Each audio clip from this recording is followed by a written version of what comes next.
രണമണി ബീബി ഖദീജ മാളിക മുകളിൽ കയറിയിരുന്നു. നബിയുടെ വരവിനെ കാണാൻ തുണിയുന്നേ. സുന്ദരിയ മുത്ത് റസൂലിൻ്റെ വരവത് കണ്ടിട്ടാശവുണ്ട്. അത്ഭുതമാൻ കൽബിതിനുള്ളിൽ ഒതുക്കി വെക്കുന്നേ. അൽ ആമീൻ എന്നവരോട് ചെന്നു പറയുവായിച്ചിടുവാൻ സുന്ദരിയ മുത്ത് റസൂലിനെ ഭർത്താവാക്കിടുവാൻ.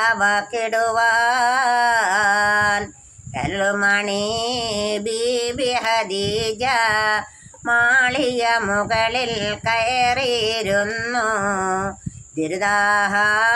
നബിയുടെ വരവിനെ കാണാൻ തുണിയുന്നേ.